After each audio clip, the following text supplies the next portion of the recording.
Passarelas de Natal estão em situação de abandono. Ações educativas conscientizam população sobre cuidados com a voz. Comissão de Justiça aprecia projeto que trata sobre pagamento dos servidores públicos municipais. Parlamentares visitam UPA de cidade satélite. Escola Winston Churchill comemora 50 anos de fundação.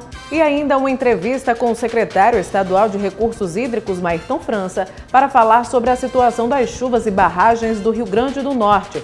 Esses são os destaques do Câmara Repórter desta segunda-feira, dia 16 de abril, que começa agora.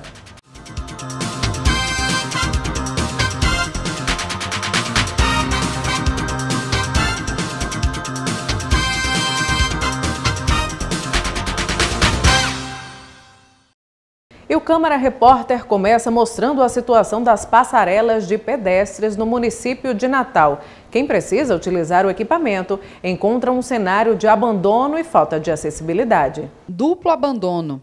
Essa é a situação da passarela metálica no bairro das Quintas. Um abandono é nitidamente da prefeitura. Desde que foi inaugurada, a passarela nunca passou por uma manutenção e hoje está caindo literalmente aos pedaços. A ferrugem está por toda parte e, em alguns trechos, a estrutura já foi totalmente corroída. Por isso, os pedestres também abandonaram a passarela, que, em vez de passagem segura, tem servido apenas para suporte para faixas de propaganda. A passarela metálica sobre a Avenida Salgado Filho está na mesma situação. O alambrado está danificado pela ferrugem quase totalmente. O piso de cimento também está desgastado com buracos. Os pedestres dizem que passam por aqui porque não tem alternativa. E o que a senhora acha da situação dessa passarela? É horrível, né? Muito arriscado. É bem precária, né? Está precisando de uma reforma. Além dos danos na estrutura de metal, a passarela também se torna insegura, principalmente à noite, já que toda a iluminação foi arrancada. Passei muitas das vezes por ali, por olhar aqui, ver pessoas aqui em cima assim Isso, a outra atravessava pela pista mesmo. Além da visível falta de manutenção da estrutura metálica, essa passarela também tem problemas de acessibilidade. Por este lado, o cadeirante sobe pela rampa, mas por este outro, ele não consegue descer pelas escadas. A única passarela metálica em bom estado de conservação em Natal é a localizada na Bernardo Vieira, em frente ao shopping Midway Mall. O estabelecimento é o responsável pela manutenção da estrutura. A secretária de Mobilidade Urbana de Natal reconhece as falhas na manutenção dos equipamentos de travessia segura para os pedestres. Elequicina Santos disse que a STTU tem tido dificuldades em realizar licitações para a recuperação das passarelas. Desde 2014 que nós fizemos uma licitação para a manutenção dessas passarelas. A gente já vem se preocupando com isso há muito tempo. E teve uma empresa que ganhou e começou a fazer a manutenção, né, começando pela Salgado Filho, só que em um determinado momento o dono, né, faleceu e a empresa, então, desativou. Com isso, foi cancelado o contrato que a gente tinha com essa empresa e não foi concluída a obra. Fizemos, então, partimos para uma outra licitação, já fizemos 3, todas 3 desertas. Diante do cenário indefinido do serviço de manutenção, a STTU tem buscado alternativas para garantir a travessia dos pedestres. A lei da mobilidade que diz que a cidade é para o pedestre, a prioridade é o pedestre, então a gente está vendo a passagem dele na própria via, sem precisar ir para uma passarela. Então, com isso, a gente está vendo alternativas para colocar um semáforo sincronizado, para que não venha ter retenção na via e fazer com que o pedestre passe na própria via. Estamos na Semana Mundial da Voz e você costuma cuidar da sua? Como parte das ações educativas dentro da programação, profissionais da saúde alertam sobre os cuidados e principalmente quanto ao câncer de laringe. Deise Melo é cantora e desde muito cedo aprendeu a cuidar da voz para mantê-la saudável e sempre pronta para o trabalho. A população tem que estar ciente de que É um cuidado, é um cuidado com a saúde também. A voz faz parte e não deve ser negligenciada de forma alguma. Mas se engana quem pensa que somente os profissionais que trabalham com a voz precisam dar atenção especial a ela.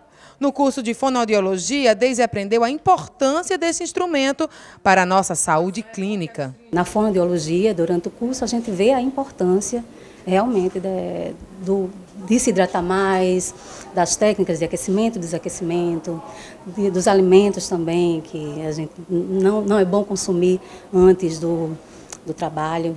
Também vocal. Segundo informações do Instituto Nacional do Câncer, o câncer de laringe é uma das doenças da voz mais comuns que atinge a população. É a falta de cuidados com a voz que proporciona o aparecimento dessa e de outras tantas doenças. Somente com avaliação específica e a realização de testes é possível identificar os problemas da voz. Grande parte dessa população tem queixa de rouquidão, quebras de voz, ou então falhas de sonoridade, e muitas vezes isso perdura por 1 semana, 2 semanas. A voz oscila entre 2 semanas, 15 dias e nunca procura um especialista, que no caso seria a avaliação com o fonoaudiólogo e o médico otorrinolaringologista. Na 20ª Semana Mundial da Voz, essa universidade está levando informação por meio de cartilhas e a realização de avaliações médicas. Fonoaudiólogos e estudantes de fonoaudiologia aplicam um questionário de 10 perguntas para saber se há algo de errado na voz. Nós fazemos esses questionamentos, nós fazemos a observação orocervical, né?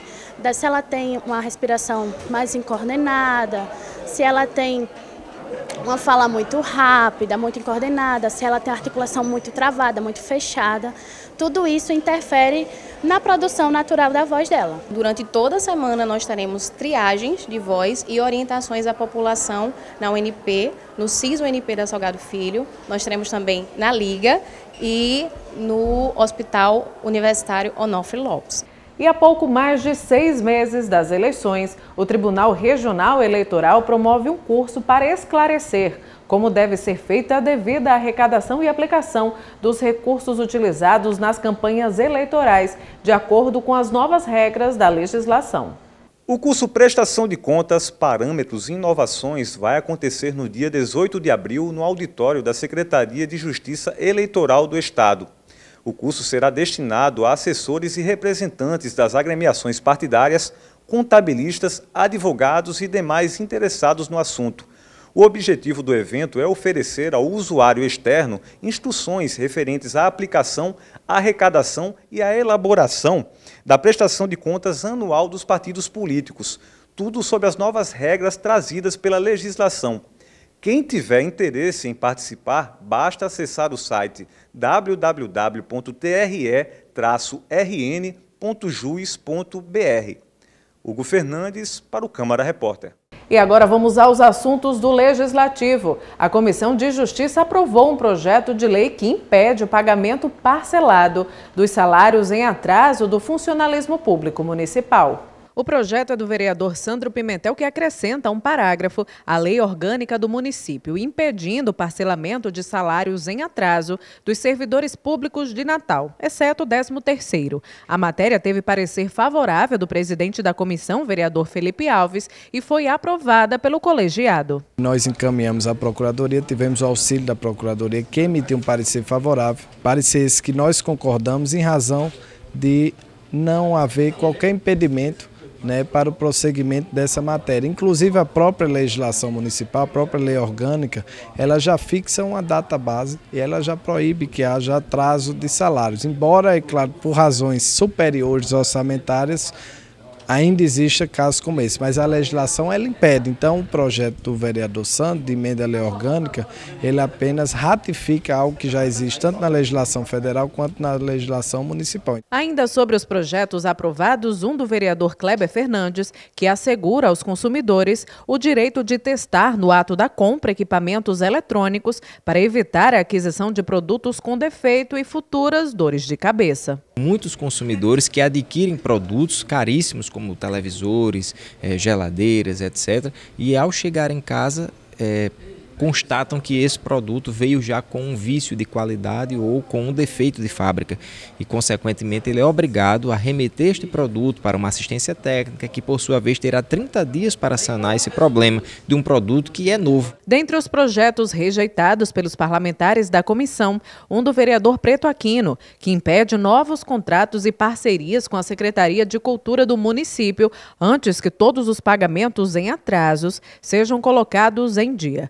Apesar da desaprovação, a matéria segue para votação durante sessão ordinária. O objetivo do nosso projeto de lei é total transparência para que assim aquelas pessoas que celebram contratos através das secretarias ao qual o nosso projeto já menciona, sejam na sua totalidade pagos. Se não tem dinheiro para pagar, não se contrata. Foi apresentado na comissão o projeto que altera o regimento interno da Câmara Municipal de Natal.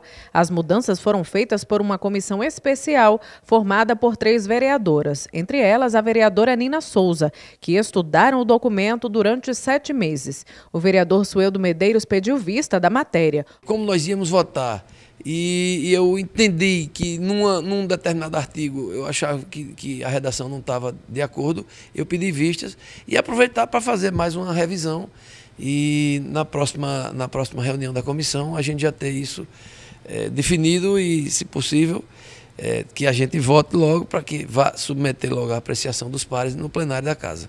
Um trabalho extremamente apurado, fizemos a verificação artigo por artigo, tentando colocar o regimento dentro da lei hoje em vigor, porque houve, nesse interregno de mais de 10 anos, houve alteração na legislação, bem como trazer um regimento mais apropriado à dinâmica que hoje existe na Casa Legislativa. Além do mais, tentando suprir algumas inconformidades, algumas ausências, né? Alguns posicionamentos, alguns incisos que são dúbios. E os vereadores da Comissão de Saúde realizaram uma visita à unidade de pronto atendimento do conjunto Cidade Satélite. Os parlamentares acompanharam de perto as condições de funcionamento e infraestrutura do local. 6 meses após ser inaugurada, a unidade de pronto atendimento Leônidas Ferreira, em Cidade Satélite, recebeu novamente a visita da Comissão de Saúde da Câmara Municipal. O objetivo? Verificar o funcionamento da UPA. A pediatria está faltando 10 auxiliares de enfermagem e 2 enfermeiros, né? Aí não está funcionando.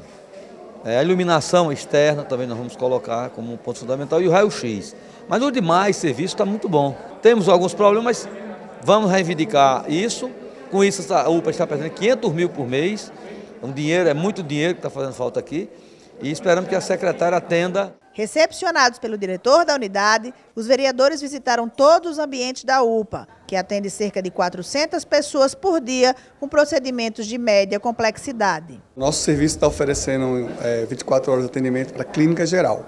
Nós estamos com previsão breve para inaugurar a pediatria, seria mais 2 pediatras para atender para toda a população na Zona Sul, mas estamos ainda em fase de aguardar uma convocação da Secretaria de Saúde de alguns profissionais técnicos de enfermagem e enfermeiros. A unidade de satélite, também chamada de UPA Zona Sul, vem atendendo a comunidade quase em sua totalidade. No entanto, alguns serviços como o raio-x ainda não foram instalados, assim como os leitos pediátricos.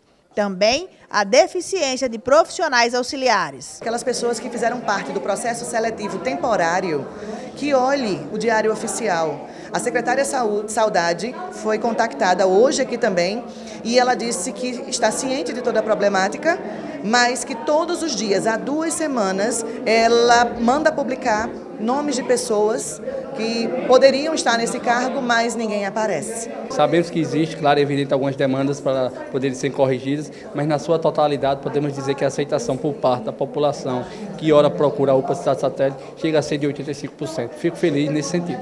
A meta da Comissão de Saúde na unidade, que integra a rede de urgência e emergência do município, foi fiscalizar o atendimento para o paciente SUS, assim como verificar as condições gerais dos serviços prestados pela UPA. A Comissão de Saúde da Câmara Municipal de Natal a fazer essas visitas periódicas. E nós já temos aí, como próxima visita, possivelmente, a UPA Pajuçara. Já estivemos lá, vamos voltar, porque é preciso visitas periódicas, fiscalização sistemática, buscando corrigir as falhas, as dificuldades das UPAs e aí melhorar mais e mais o atendimento. E servidores da Câmara participaram de um curso gratuito sobre imagem e marketing digital. A iniciativa faz parte da programação realizada pela Escola do Legislativo Vilma de Faria. Assessor parlamentar Flávio Jacome realiza registros fotográficos e atividades integradas com a assessoria de imprensa. Ele ressaltou a importância de estar antenado com as ferramentas de trabalho disponíveis nas mídias sociais. Do ponto de vista, eu acho que é interessante, né, esse workshop que a Câmara Municipal está fazendo com os assessores. Não trabalho diretamente no envio de notas, mas assim, na ocasião, caso o assessor de imprensa não esteja presente, nós podemos dar um quebra-galho, né, no caso, fazer com que o amadorismo se torne um pouco profissional. Do curso Imagem e Marketing para a Campanha Digital, Como Provocar Impacto, foi realizado com o objetivo de capacitar assessores e servidores que lidam com as redes sociais sob uma ótica mais profissional. A gente está trabalhando com marketing, imagem, fotografia para a campanha digital, que eu acho que é muito interessante para parlamentar, não só para os parlamentares, para os assessores parlamentares, mas para qualquer pessoa, né? Porque as mídias sociais hoje fazem parte da vida de qualquer pessoa, desde o pequeno empreendedor até o cidadão comum. Responsável por ministrar o workshop, Edinaldo Lins explicou o conteúdo abordado ao público. A palestra é importante para entender um pouco mais do que é a comunicação da campanha digital e justamente para servidores, para profissional autônomo, profissional liberal, que é justamente para entender como eu consigo adquirir a melhor qualidade de imagem, vídeo, para comunicar com a melhor qualidade. E além das comissões e cursos da Escola do Legislativo, confira agora outros eventos que estão previstos para acontecer até o final desta semana na Câmara Municipal. Nessa terça-feira, a partir das 14 horas, haverá reunião da Comissão de Ciência e Tecnologia no plenário da Câmara. Já às 16 horas, tem início a reunião da Comissão de Desportos. A partir das 18h30, uma homenagem ao Dia Mundial de Conscientização do Autismo. A proposição é da vereadora Ana Paula. Já na quarta-feira, a partir das 14 horas, uma reunião da Comissão de Direitos Humanos, lá na sala de reunião. E a partir das 18h30, entrega do título de cidadão natalense a José Alves Pinto Júnior. A proposição é do vereador Preto Aquino. Já na quinta-feira, a partir das 14 horas, uma reunião da Frente Parlamentar em Defesa da Gestão Pública. Também acontece no plenário essa reunião. E a partir das 18h30, entrega do título de cidadão natalense a Cláudia Borges. A proposição é da vereadora Eudiane Macedo. Já na sexta-feira, por fim, 9 horas da manhã, uma reunião da Comissão de Finanças, Orçamento, Controle e Fiscalização. Também acontece no plenário essa reunião. E a partir das 18h30, entrega do título de cidadão natalense a Kleber Moraes, a proposição do presidente da Casa Legislativa, o vereador Ranieri Barbosa. E um dos mais tradicionais colégios públicos do estado completa 50 anos. A Escola Winston Churchill celebra o Jubileu de Ouro com uma grande festa marcada para o próximo dia 26 de abril.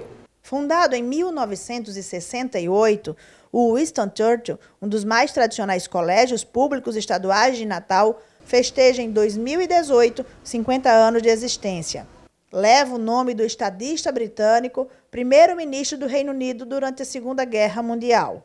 Localizado na Cidade Alta, foi tido no fim da década de 60 e de 70 como escola referência. Retomar o tempo da juventude, voltar ao ambiente escolar do Churchill é muito emocionante.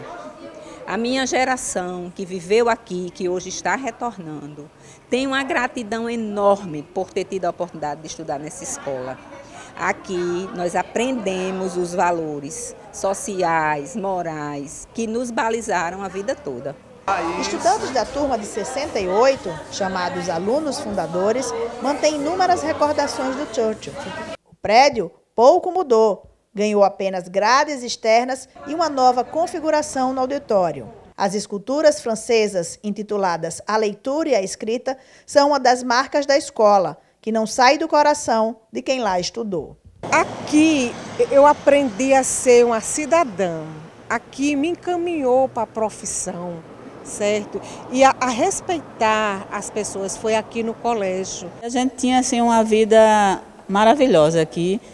muita amizade, muita amiga, né? Então saía daqui, mas a gente estava sempre junta, estudava junta, prova, quando tinha prova, aí a gente se reunia, aquela turminha, e ia estudar para ver quem é que tirava a nota melhor, né? Aquele negócio todo, era muito bom.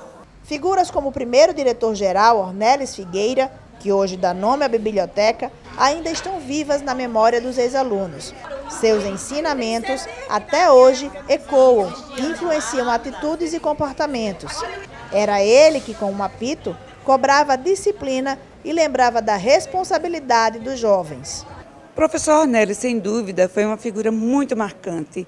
Ele, até hoje, é um exemplo de vida para mim. Então, sempre quando eu tive alguma dúvida na minha vida, eu me lembrei dos ensinamentos que o professor Ornelis ministrou na época em que eu era aluna aqui. Professores com dedicação exclusiva, ensino voltado para reforçar os valores cívicos, educação com disciplina e jovens respeitando a ordem e os professores. Os amarelinhos, como eram chamados os alunos, eram, acima de tudo, apaixonados pela farda e seu brasão. Eu acredito que o que mais contribuiu para que o Xuxo fosse uma escola de referência naquele período, na década de 60 e década de 70, foram 3 fatores fundamentais. O primeiro deles, uma gestão eficiente e calcada na disciplina. O outro fator era os professores que se dedicavam ao aluno diuturnamente e o faziam assim com muito amor, com muito carinho, com muita dedicação. E o terceiro fator era a participação das famílias na vida da escola. Além de referência em ensino, um dos pontos fortes do Colégio Winston Churchill era o esporte. Entre 60 e 70, vários troféus foram conquistados. Boas recordações para quem integrava as equipes. As amizades ficaram, assim como o padrão de comportamento. A principal foi em ter sido atleta ouro de tênis de mesa. Nós fomos campeões em 73. E para mim foi muito importante, porque era o último ano, e assim, fechei com chave de ouro, deixei o colégio assim, ouro.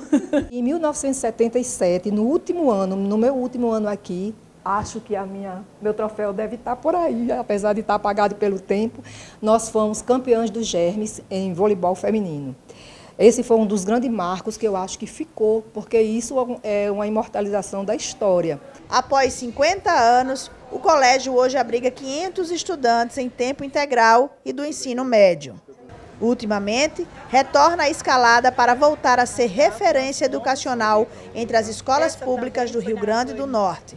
Uma prova disso é a festa do cinquentenário, marcada para o próximo dia 26 de abril. Quando a gente vê as pessoas que estudaram aqui em 68, na década de 70, a gente vê o brilho nos olhos, né, das pessoas, porque foi uma época áurea, né, que o Winston Churchill era a escola desejada por todos. E nós vamos a um breve intervalo e voltamos em instantes com a entrevista do secretário estadual de Meio Ambiente e Recursos Hídricos, Maírton França.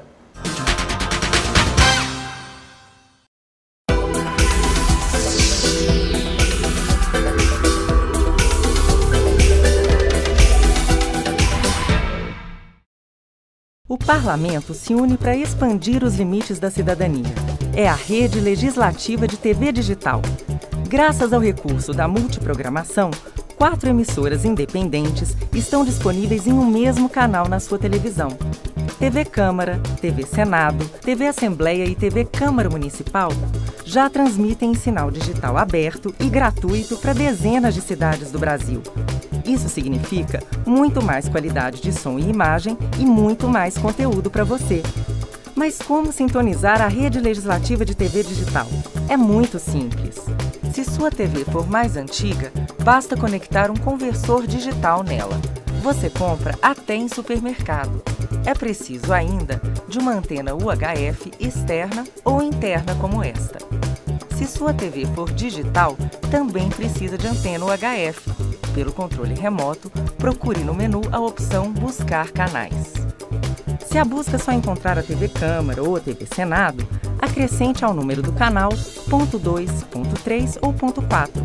Assim Assim, os outros canais da Rede Legislativa vão aparecer na sua tela. Você ainda pode assistir no tablet, celular ou notebook que tenham recursos para receber o sinal da TV digital. Procure os canais legislativos na sua TV e encontre a Rede Legislativa de TV Digital. Transparência, informação, cidadania, política e cultura na sua sintonia.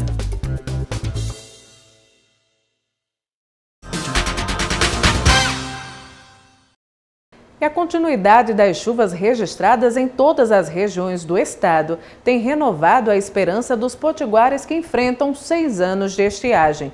O levantamento feito pelo Instituto de Gestão das Águas do Rio Grande do Norte, o IGARNE, aponta melhoria da capacidade dos reservatórios. O relatório da situação volumétrica dos principais reservatórios do estado, divulgado pelo IGARNE nesta segunda-feira, apontou que dos 47 reservatórios monitorados, 9 continuam em volume morto e 4 estão secos. Mas, em termos percentuais, os reservatórios em nível crítico caíram de 63,82% para 27,65%. Outra boa notícia é que a permanência das chuvas no interior do estado resultou no transbordamento dos açudes de Encanto, Caraúbas e Riacho da Cruz, todos na região oeste do estado. O nível de água nas maiores barragens do estado também aumentou e saiu da condição mínima. De acordo com o governo do estado, a estiagem prolongada, que já dura 6 anos, provocou prejuízos estimados em 4 bilhões de reais por causa da redução dos rebanhos e do plantio. Dos 167 municípios do estado, 153 estão em estado de calamidade por causa da seca. Isso representa 92% do estado.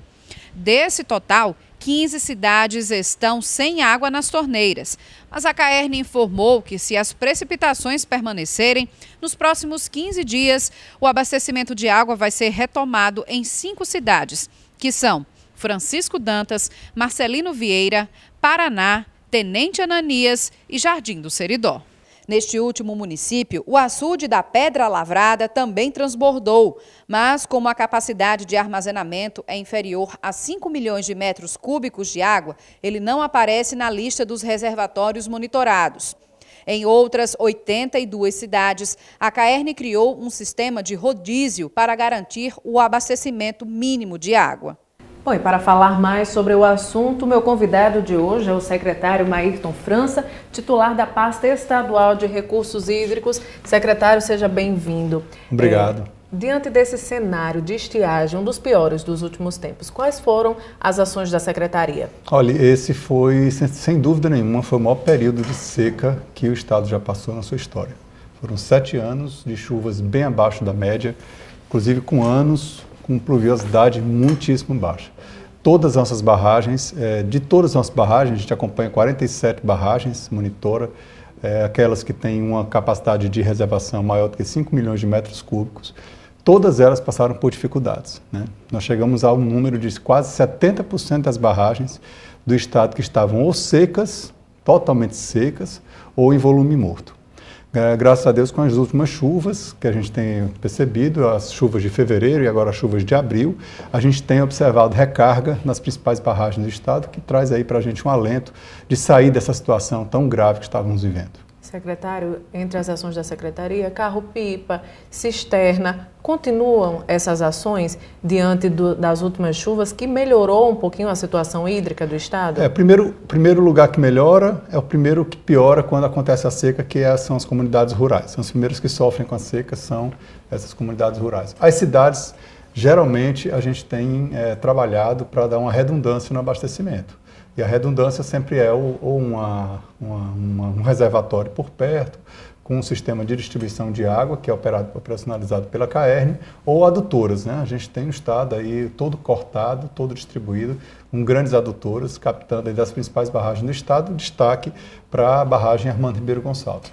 Carros-pipa, a gente, do governo do estado, por meio da operação Vertente, a gente atende aqueles municípios que entram em colapso. Aí, para o nosso telespectador entender, a gente entende que o município está em colapso quando aquela distribuidora de água, a prestadora de serviço de distribuição de água da cidade, em 153 cidades do estado do Rio Grande do Norte, a CAERN é a responsável, ela declara o colapso, ela declara oficialmente colapso, então aquela cidade passa a ser atendida pela Operação Vertente, que é conduzida pela Defesa Civil Estadual, né, e acompanhada pelo Gabinete Civil do governador Robson. Diante do cenário de chuvas desse final de semana, muitas barragens sangraram, né? Como nós falamos popularmente. Existe algum projeto, existe algum encontro, ações da Secretaria para garantir a segurança dessas barragens? Olha, essas barragens que sangram, têm sangrado, são as menores barragens.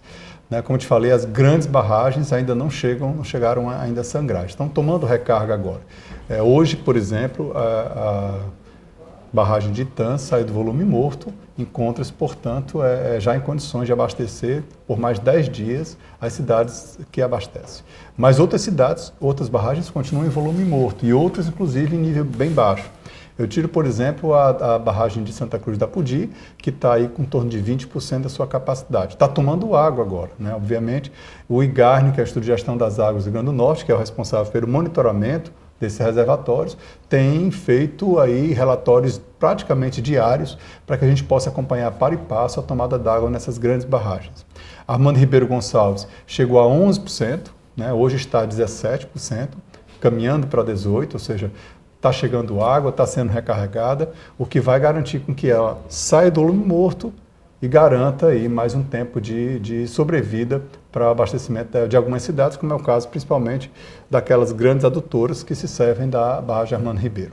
Segurança de barragens, esse é o tema de um encontro que vai acontecer nesta terça, uma parceria do Governo do Estado e a ANA, Agência Nacional de Águas. Além desse tema em específico, quais são os outros assuntos que devem ser discutidos? Olha, a gente está discutindo basicamente 2 resoluções que foram publicadas pela ANA, pela Agência Nacional de Águas, e que vêm regulamentar a Política Nacional de Segurança de Barragens. Há uma certa ordem, digamos assim, uma recomendação da lei em nível nacional que dá prazos para que os empreendedores, ou seja, os donos de barragens, e o Estado do Rio Grande do Norte é um desses proprietários de barragens, tenham prazos para elaborar e publicar planos de contingência de barragens. E também planos de manutenção, operação e etc. Isso tudo tem que ser publicado e a ANA tem que fazer um acompanhamento, principalmente daquelas barragens que estão situadas em bacias hidrográficas consideradas regionais ou nacionais. No Rio Grande do Norte, a principal bacia nacional é a bacia do Piranhas-Açu. Nós temos várias barragens que são monitoradas pela ANA, e essas barragens precisam estar de acordo com a Política Nacional de Segurança de Barragens. Essa vai ser a discussão. Inclusive, os estados já têm discutido e contestado até mesmo os prazos dados, não que os prazos não tenham sido bastantes para que os planos fossem elaborados, mas é que exatamente nesse período, quase todos os estados do país passaram por uma crise financeira sem precedentes. A gente pode também dizer que como a crise hídrica foi a maior da história, eu acho que também a nossa crise financeira foi a maior da história. A gente nunca enfrentou uma crise financeira tão grande, o que dificulta, portanto, a gente priorizar a elaboração de planos e projetos especificamente para barragens. As nossas barragens, elas são de excelente qualidade. Dificilmente nós vimos barragens aqui no Nordeste com problemas, com riscos. Nós temos aqui 2 barragens em nível de alerta no estado do Rio Grande do Norte, que é a barragem Passagem das Traíras e a barragem Calabouço. No entanto, elas não correm risco de tombamento. Muitas pessoas até se assustam, se preocupam, ficam preocupadas com o nível de alerta que o próprio governo estabelece para essas barragens, mas esses temas vão ser discutidos não somente nesta terça, com o segundo encontro Nordeste de Segurança de Barragens, mas no dia 19 também haverá uma reunião em Brasília, no Ministério do Planejamento, que discutirá exatamente a posição dos estados e dos proprietários de barragens com relação ao Plano Nacional de Segurança de Barragens. Nessa discussão eu palestrarei representando os proprietários públicos de barragens e a minha mensagem que eu vou passar, a mesma mensagem que passarei para a ANA nesta terça, é de que a gente precisa, de fato, criar um fundo de segurança de barragens aqui no Estado, ou possivelmente, não sendo possível a criação de um fundo onde os estados podem obter recursos para esses planos, para recuperar barragens, para obras de manutenção, mas também, ou então que seja pelo menos criado um programa para que os estados e outros proprietários também possam ter acesso a recursos financeiros para financiar essa parte da recuperação e manutenção de barragens em todo o Nordeste. Secretário, nos últimos anos é recorrente a situação de estiagem, a situação de seca. Dá para se programar este ano já para uma possível estiagem no próximo ano, para que não haja déficit na agricultura, na economia? Ah, sim. Inclusive, só para o telespectador entender, a seca ela se apresenta em dois momentos. As secas no Nordeste elas são sazonais, porque a gente tem um período de chuvas que num semiárido, não estou falando aqui da região de Natal. Em Natal as chuvas começam em maio e vão até mais ou menos agosto. Já no interior do estado, se bem que chove desde maio do ano passado, né, aqui em Natal. Não parou de chover, poucas chuvas, mas agora mais intensamente. Mas no semiárido, que é onde preocupa mais o governo, onde falta água de fato, né, para as pessoas e para a produção, a gente tem essas secas sazonais que começam mais ou menos a partir de maio. Esse ano a gente espera que maio ainda seja bastante chuvoso. E temos as secas cíclicas, que acontecem de 4 em 4 anos, que elas são mais prolongadas e são mais severas, né? A gente está saindo dessa seca cíclica agora, se Deus quiser, ano que vem. A previsão, inclusive, de longo prazo, que a gente não pode contar muitas vezes nem com a acurácia de uma previsão de curto prazo, né, de meteorologia, dada a quantidade de fenômenos que podem interferir nessas previsões. Mas para o ano que vem há uma previsão de longo prazo de boas chuvas também, acima da média. Então, a gente já fez, inclusive em 2015, logo que o governador Robson Faria assumiu o governo, em janeiro, começamos a elaborar um primeiro plano emergencial de segurança hídrica do Estado. Nunca houve um plano emergencial de segurança hídrica. Por que ele é emergencial e ele é de segurança hídrica? Ele é emergencial por quê? Porque a gente prevê nele obras que são estruturantes, mas que vão ser utilizadas, uma vez que sejam realizadas, executadas, utilizadas sempre que houver uma seca. Então a gente previu, por exemplo, a construção de 35 poços profundos ao longo do Arenito a Sul, que é um dos maiores reservatórios subterrâneos que temos no estado, e essa água ela tem como ser distribuída por meio de adutoras que também estão projetadas no plano de segurança hídrica para aquelas cidades que primeiro sofrem com a seca. Um outro plano que está sendo desenvolvido agora é o plano da adutora do Seridó. Então a gente já começou, já foi contratada uma empresa, o valor de mais ou menos 5,5 milhões de reais serão investidos nesse plano. Esse plano, ele tem, inicialmente, a gente faz um diagnóstico da situação hídrica de todo o Seridó e a gente captando água a partir da barragem de Oiticica, que já está com 65% das suas obras concluídas, a gente pode dar segurança hídrica para pelo menos 21 municípios do Seridó. O plano, ele estuda disponibilidade hídrica versus demanda hídrica, identificando as regiões hidrológicas em que há déficit de água e há outras em que há superávit de água. E esse balanço é feito, a gente está chamando esse plano de integração de bacias do Seridó, conforme o governador Robson falou durante a sua campanha. Então, esse plano já começou a ser elaborado. Na semana passada tivemos uma reunião em Caicó, primeira reunião, já para discutir os primeiros produtos dessa consultoria. E, ao final, nós teremos um projeto executivo pronto para licitar, que vai construir a adutora do Seridó, integrando todas as bacias do Seridó e trazendo, finalmente, segurança hídrica para aquela região, que é uma das primeiras que sofre com a seca. Então, nós temos esses planos, né? Em momentos de crise, o telespectador deve entender que o governo tem que trabalhar com planos, porque não tendo como executar projetos, a gente realiza planos para, no momento em que a situação econômica melhorar do país, a gente ter recursos para executar esses planos que foram elaborados. A gente concluiu, por exemplo, o Plano Estadual de Resíduos Sólidos, né, com 7 regiões do estado definidas. Temos aí a previsão já em locais para serem construídos 7 aterros sanitários, acabando de uma vez por toda com aquela realidade triste, né, que é o lixão a céu aberto. Só para você ter uma ideia, são 170 lixões a céu aberto georreferenciados no Plano Estadual de Recursos Hídricos, de Resíduos Sólidos. Então a gente tem trabalhado com esses planos e, na medida do possível, dando encaminhamento aos projetos. Concluímos, por exemplo, em 2015, a adutora de Parelhas da Carnaúba dos Dantas. Para você ter uma ideia, Carnaúba dos Dantas, naquele momento, 2015, já fazia 4 anos que chovia abaixo da média e que estava a cidade em colapso, né? Então, você imagina que se a gente não tivesse concluído essa adutora, eles teriam aí mais 3 pelo menos anos pela frente de seca e de colapso ali. A adutora do Alto Oeste também foi concluída em janeiro de 2017, o que faz com que pelo menos 26 municípios ali da região do Alto Oeste sejam abastecidas a partir da barragem de Santa Cruz do Apodi. Então, essas são obras que a gente coloca dentro dos planos de recursos hídricos para que a gente possa atender exatamente às secas futuras e conseguir dar resposta mais rápida à população e à sociedade quando acontece o fenômeno cíclico da seca. Secretário, captação de água de chuva, reservar essa água de chuva ou dessalinização de água, tem algum projeto para isso? Porque alguns países já utilizam isso, né? De uma forma mais célere, essa dessalinização da água. A dessalinização de água do mar, inclusive, eu fui convidado no dia 24, vou palestrar sobre um projeto que temos, um projeto de implantação de uma usina de dessalinização de água do mar na cidade de Macau, é um projeto piloto. Foi, inclusive, comentado pelo governador Robson em 2015. A gente caminhou para o Ministério da Integração Nacional em busca de recursos. Não conseguimos, porque o país todo entrou naquela crise financeira. Até mesmo porque, para você ter uma ideia, o próprio governo federal não tinha, como tem hoje, já tem hoje, uma diretoria específica para tratar de dessalinização de águas, né? Já tratam de dessalinização de águas de poços por meio do programa Água Doce, mas a água do mar não havia ainda um setor. Nosso projeto, meio que pioneiro, ele saiu rodando pelos escritórios de Brasília e praticamente nenhum ministério sabia com quem tratar aquele assunto. Não, esse projeto a gente vai apresentar semana que vem no encontro da ALADIR, que é a Associação Latino-Americana de Dessalinização de Águas e Reuso. Né? Eu fui convidado pelo Ministério do Meio Ambiente para apresentar o projeto de Macau.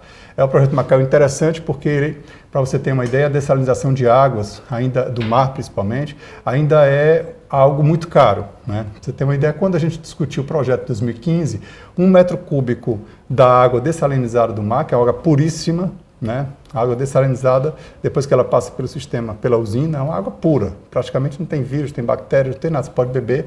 Não tem nem muito sabor, tem que acrescentar sais depois, que é para ela ficar no sabor que o ser humano aprecia. Ela custava $1 o metro cúbico. Hoje já custa menos do que 60 centavos de dólar o metro cúbico. Isso já facilita um pouco, mas ainda é muito caro, diante da realidade econômica que a gente observa no interior do estado. As tarifas que a KRN cobra são tarifas sociais, bastante baratas, então dificilmente a dessalinização de água ela vem com a tarifa daquelas no nível que a KRN cobra. Então a gente tem esse projeto desde 2015 a gente vem discutindo, vem aprimorando, já conversamos inclusive com o setor salineiro da região de Macau, e é possível que o concentrado, que é um resultado do processo, eu boto cada litro de água do mar que eu coloco dentro dessa usina de dessalinização, a metade é água doce, totalmente pura, e a outra metade é um concentrado ainda mais salino do que a água do mar que entrou. Esse concentrado é um problema ambiental, porque se eu despejar esse concentrado no solo, eu vou contaminar o solo e vou esterilizar, impedindo, portanto, a agricultura, né, por exemplo, e ainda pode adentrar para o lençol freático e ainda piorar a situação dos lençóis freáticos. Então, nós conversamos com o setor salineiro na época e eles consideram, pelos estudos que fizeram, que esse concentrado pode ser utilizado na produção do sal. Então, interessante por quê? Porque a gente tem o reaproveitamento total do sistema. Além do mais, aquela região de Macau, tanto nós podemos gerar energia, só para o telespectador entender, o insumo mais caro da dessalinização de água do mar é a energia elétrica. E se a gente puder colocar, por exemplo, painéis solares, Macau tem um índice de insolação muito grande. Além do mais, nós temos ventos também, com energia eólica. A gente pode utilizar energia limpa e energia sustentável e renovável, portanto, barateando ainda mais a água dessalinizada do mar, né? Aí talvez viabilizando economicamente. O projeto vai ser apresentado na semana que vem, né, no dia 24, lá em Fortaleza, no encontro da ALADIR. Muito bacana, agradeço demais as suas informações, secretário. Obrigada pela presença. Eu que agradeço, estamos sempre às ordens. Nós ficamos por aqui, agradeço a companhia e até a próxima edição.